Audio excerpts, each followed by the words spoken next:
नमस्कार, जय हिंद। कैसे हैं आप सभी का स्वागत है आपके अपने परिवार में। दोस्तों, हम जो चैप्टर पढ़ रहे थे वो हमारा परमाणु था। केमिस्ट्री में जो अपन ने पढ़ा, आपकी एग्ज़ाम चल रही हैं दोस्तों, और मैं सोच रहा हूँ कि अच्छा पेपर हो रहा होगा आपका। तो दोस्तों, आज हम पढ़ने वाले हैं न्यूट्रॉन की खोज, डिस्कवरी ऑफ द न्यूट्रॉन। यानी मई 1932 में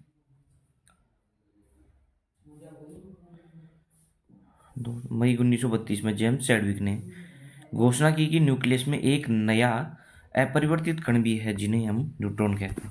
मतलब मेन तो अपन को यहाँ ध्यान रखना है कि जो न्यूट्रॉन की खोज किसने की, जेम्स चैडविक ने। ठीक है दोस्तों। न्यूट्रॉन हाइड्रोजन के अतिरिक्त अन्य सभी परमाणुओं के नाभिक में प्रोटॉनों के साथ संयोजित होता है। मतलब मेन बात क्या कहना चाहता है ये, कि न्यूट्रॉन जो हाइड्रोजन है ना, उसके अतिरिक्त अन्य, मतलब हाइड्रोजन को छोड़कर सभी परमाणुओं के नाभिक में प्रोटॉन के साथ संयोजित होता है। कौन? न्यूट्रॉन। यानी नाभिक में P+N होता है हाइड्रोजन को छोड़कर। न्यूट्रॉन शून्य आवेशित वाला विद्युत उदासीन कण है। यानी इस न्यूट्रॉन पर कोई भी क्या नहीं है, आवेश नहीं है। यानी इस पर कोई भी क्या नहीं है दोस्तों, आवेश नहीं है, शुद्ध विद्युत उदासीन आवेश है। ठीक। न्यूट्रॉन का द्रव्यमान प्रोटॉन के द्रव्यमान के न्यूट्रॉन का द्रव्यमान प्रोटॉन के द्रव्यमान के लगभग बराबर होता है।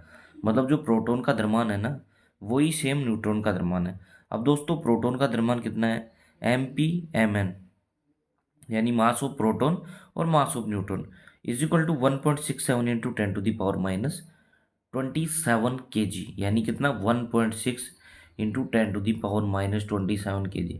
यानी इसमें बताया गया है दोस्तों, हमें ये बताया गया है कि देखो, जब न्यूट्रॉन है तो उसके पर आवेश तो कुछ है ही नहीं, लेकिन द्रव्यमान की अगर बात करें ना, तो प्रोटॉन के समान ही रहे। क्योंकि ये प्रोटॉन के साथ में रह रहा है, तो प्रोटॉन के समान ही इसका द्रव्यमान है। कितना है? 1.6 इंटू 10⁻27 किलोग्राम। ठीक है दोस्तों। नेक्स्ट अपन देखते हैं। देखो, यहाँ सिंबल्स के बारे में अपन को बता रखा है प्रॉपर तरीके से कि न्यूट्रॉन क्या है, प्रोटॉन क्या है। ठीक है। देखो सिंबल्स, ये सिंबल्स हो गए, मास हो गया, प्रोटॉन, चार्ज और लोकेशन। देखो, प्रोटॉन है P+, इसका सिंबल है। इसका AMU में मास 1 है, और प्रोटॉन कितना? 1 है, +1 है ये। ठीक है। इलेक्ट्रॉन की बात करें तो नेगेटिव चार्ज है, इस 5.445 इंटू 10⁻⁻4 इसका मास है। ठीक है, ये बता रखा है हमें। ठीक है दोस्तों।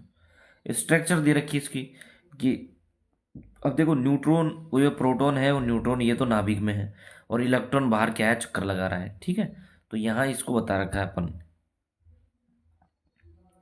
फिर यहाँ बात आती है प्रोटॉन। देखो,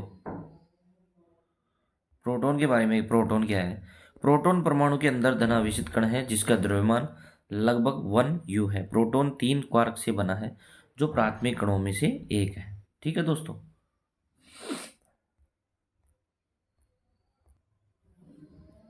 से एक है।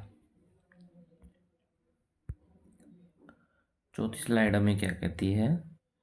चौथी स्लाइड हमें कहती है कि प्रोटॉन परमाणु के नाभिक में न्यूट्रॉनों के साथ पाए जाते हैं। प्रोटॉन और न्यूट्रॉन को मिलाकर न्यूक्लियॉन भी कहा जाता है। यानी P+N अगर कर दें अपन, तो ये क्या होगा? न्यूक्लियॉन हो गया। कण भौतिकी के मानक मॉडल में प्रोटॉन और न्यूट्रॉनों को हाइड्रोजन एक प्रकार के मिश्रित कण भी कहा जाता है। फिर बात आती है न्यूट्रॉन की दोस्तों। ठीक है। न्यूट्रॉन की बात है। न्यूट्रॉन परमाणु का वह भाग है जिसका द्रव्यमान प्रोटॉन थोड़ा अधिक होता है। न्यूट्रॉन का भी हाइड्रोन, क्योंकि इनमें 3 क्वार्क होते हैं। कॉस्मिक किरणों के प्राप्त होने से न्यूट्रॉन बहुत अस्थिर प्रतिक्रियाशील होते हैं। मुक्त इलेक्ट्रॉन प्रकृति में नगण्य रूप से पाए जाते हैं, किंतु उन्हें परमाणु ऊर्जा का उत्पादन करने के लिए उत्पन्न किया जा सकता है। फिर बात आती है दोस्तों इलेक्ट्रॉन की, कि इलेक्ट्रॉन क्या चीज़ है। इलेक्ट्रॉन परमाणु में ऋणात्मक आवेश है। मतलब इलेक्ट्रॉन पर क्या होता है? एक ऋणात्मक आवेश होता है। इलेक्ट्रॉन अत्यंत हल्के होते हैं। एक प्रोटॉन द्रव्यमान एक इलेक्ट्रॉन द्रव्यमान का 1836 गुना होता है। यानी एक प्रोटॉन का द्रव्यमान एक इलेक्ट्रॉन के द्रव्यमान का, यानी प्रोटॉन बराबर 1836 गुणा इलेक्ट्रॉन, ये बताता है। ठीक है। एक प्रोटॉन का द्रव्यमान एक इलेक्ट्रॉन के द्रव्यमान का 1836 गुना होता है। ये लगातार नाभिक के चारों ओर चक्कर लगाते रहते हैं। इलेक्ट्रॉन अन्य कणों से टकरा सकते हैं और प्रकाश की तरह विवर्तित हो सकते हैं। ठीक है दोस्तों, ये बता रखा था। फिर इसके बाद ये बता रखा है वे विद्युत ऊष्मा चुंबकत्व आदि में आवश्यक भूमिका निभाते हैं। यानी नाइट्रोजन जैसे गैस है, इसका परमाणु क्रमांक 7 है और द्रव्यमान संख्या 14 है। तो ये बता रखा है। अब देखो द्रव्यमान संख्या क्या है, परमाणु संख्या क्या है, यानी वो परमाणु संख्या क्या है, एटॉमिक नंबर क्या है, ये बता रखा है प्रॉपर तरीके से कि परमाणु संख्या 1 या परमाणु में इलेक्ट्रॉनों की संख्या 1, या तो परमाणु संख्या 1 होगी उसकी, या उसके इलेक्ट्रॉनों की संख्या 1 होगी। ठीक है। परमाणु विद्युत रूप से उदासीन होता है, अर्थात प्रोटॉनों की संख्या हमेशा इलेक्ट्रॉनों की संख्या के बराबर होती है। यानी परमाणु जो होता है ना, परमाणु में जो प्रोटॉनों की संख्या होगी, परमाणु में जो प्रोटॉनों की संख्या होगी वो इलेक्ट्रॉनों की संख्या के बराबर होगी। ठीक है। प्रत्येक परमाणु की एक अद्वितीय परमाणु संख्या होती है, इसे जेड से अक्षर से दर्शाया जाता है। ठीक है। अब बात आती है परमाणु भार, यानी एटॉमिक मास। नाभिक का द्रव्यमान परमाणु द्रव्यमान होता है और अक्षर ए द्वारा दर्शाया जाता है। यह प्रोटॉन और न्यूट्रॉनों की संख्या है, क्योंकि उनका द्रव्यमान लगभग 1 U है। इसे परमाणु द्रव्यमान इकाई AMU या यू में मापा जाता है। परमाणु द्रव्यमान में जेड बराबर ए माइनस न्यूट्रॉनों की संख्या होती है। कितना होता है, ए माइनस न्यूट्रॉनों की संख्या, जेड बराबर ए माइनस न्यूट्रॉनों की संख्या। यानी ए क्या है, द्रव्यमान संख्या, एन क्या है, न्यूट्रॉनों की संख्या, जेड बराबर परमाणु क्रमांक। परमाणु संख्या ज्ञात की जा सकती है। ठीक है दोस्तों, तो ये अपन को बता रखा था इसने। अब यहाँ आती है द्रव्यमान संख्या। देखो जब भी किसी परमाणु, जैसे हीलियम को यहाँ लिख रखा है, तो यहाँ जो होगा ना ऊपर, इसकी द्रव्यमान संख्या होगी। कौन सी होगी, द्रव्यमान संख्या। और यहाँ कौन सी होगी, परमाणु संख्या होगी। क्या होगी, यहाँ परमाणु संख्या होगी।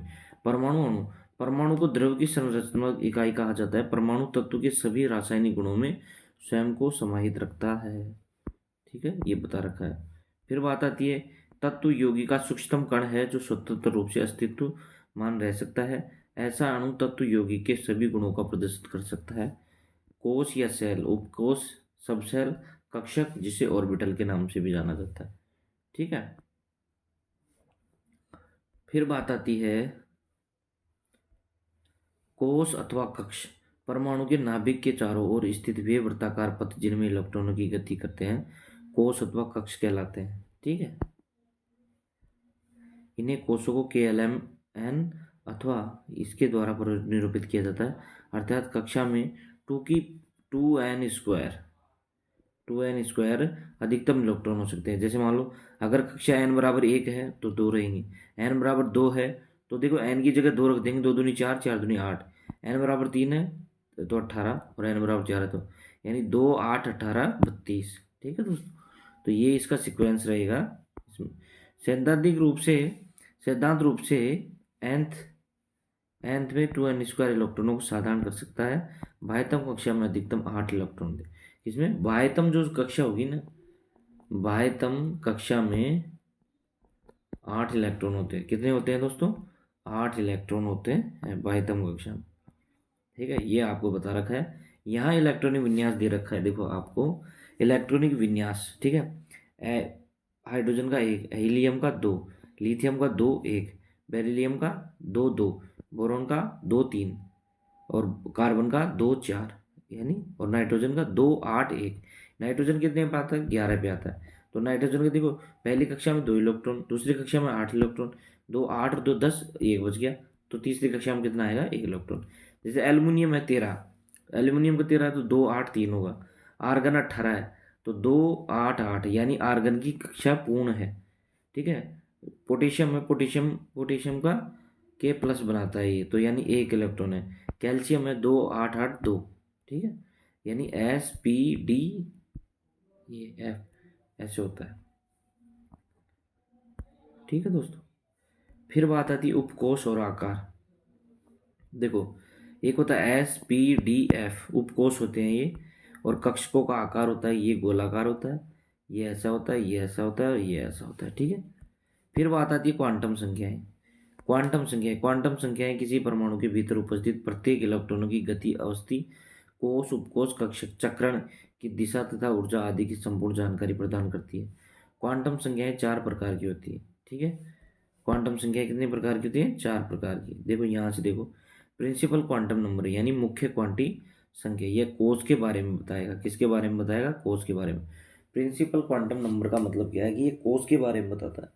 फिर आता है कोणीय संवेग द्विगंशी क्वांटम संख्या यानी एल। यह उपकोष के बारे में बताता है, ठीक है, ये कोष के बारे में, ये उपकोष के बारे में। फिर आती है चुंबकीय क्वांटम संख्या, यह कक्षक की संख्या के बारे में बताता है। फिर आता है चक्रण क्वांटम संख्या, यह कक्षक के अंदर इलेक्ट्रॉनों के चक्रण के बारे में बताता है, ठीक है दोस्तों। तो ये अपन को पता चल गया। अब देखो यहाँ ये कक्षा भी दे रखी है, जैसे प्रिंसिपल क्वांटम नंबर है एन 4 3 2 1 है, ठीक है। ये पॉजिटिवली चार्ज होता है न्यूक्लियस, ठीक है। एन बराबर 1 हो गया, एन बराबर 2 हो गया, एन बराबर 3, एन बराबर 4, ठीक है। ये यहाँ हो गया, ये यहाँ हो गया, और यहाँ से ये सारा सिस्टम 10 11, ठीक है। और ये इसकी को एन एल एम एन ऐसे करके कोषों की संख्या दिखाई गई है, जिसमें देखो यहाँ बता रखा है इसने कि किसी एक कक्षा में अधिकतम 2 इलेक्ट्रॉन आ सकते हैं, जैसे एक तो ऐसे और एक ऐसे, ठीक है। तो ये आ गया, यहाँ आ गए। अब यहाँ देखो ये इलेक्ट्रोचक्रण की दिशा की जानकारी देता है, दक्षिणावर्त अथवा वामावर्त, ठीक है। ये हो गया। अगर -+1/2 है तो दक्षिणावर्त हो गया, और -1/2 है तो वामावर्त। पाउली का अपवर्जन नियम, ऑस्ट्रेलियाई भौतिक वैज्ञानिक वेलकोंग पॉली द्वारा वर्ष 1926 में प्रस्तुत अपवर्जन नियम के अनुसार किसी परमाणु के किन्हीं 2 इलेक्ट्रॉनों की चारों ओर क्वांटम संख्या एक समान नहीं हो सकती, ठीक है। फिर यहाँ आती है उन इलेक्ट्रॉनों की संख्या बताइए जिनके लिए n बराबर 3 है। ये हो गया सिस्टम, ठीक है, ये हो गया। फोर्थ कोष में इलेक्ट्रॉनों की संख्या बताइए, तो n बराबर 4 रख देंगे, ठीक है, ये हो गया। फिर यहाँ बात आती है विभिन्न कोषों में इलेक्ट्रॉनों का वितरण, परमाणु के कोषों में, उपकोषों तथा कक्षकों में इलेक्ट्रॉनों का वितरण परमाणु का इलेक्ट्रॉन विन्यास कहलाता है। बेरी योजना, अभाव सिद्धांत, हुंड का नियम, ये नियम कई नियम है जिन्होंने इलेक्ट्रॉनों को रखना सिखाया था, ठीक है। अभाव सिद्धांत कहता है कि इलेक्ट्रॉन पहले लोअर एनर्जी लेवल में जाते हैं, जिसका n+1 का लेवल जब तक एनर्जी जाता है तब तक हायर लेवल हो जाएंगे। जैसे 1s हो गया, 2s हो गया, 3s हो गया, 4s 3p, ये ऐसे हो गया, ठीक है। तो ये सारी चीज़ें हमें बता रखी है दोस्तों।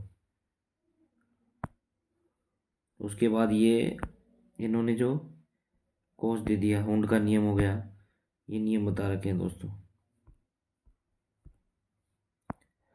लास्ट में इसकी बात करें तो देखो इनका इलेक्ट्रॉनिक विन्यास दे रखा है, जैसे 1 है hydrogen, helium, lithium, beryllium, boron, carbon, nitrogen, oxygen, fluorine, neon, sodium, magnesium, aluminium, silicon, phosphorus, sulphur, chlorine, argon, potassium और कैल्शियम। ये 30 है, 20 है, तो 20 तक अपन को याद रखना होगा, ठीक है दोस्तों। तो आज की क्लास यहाँ तक रहेगी। और दोस्तों देखो प्रॉपर तरीके से आपकी एग्जाम लग रही होगी, एग्जाम में तरीके से पेपर करके आना, ठीक है। जय हिंद दोस्तों।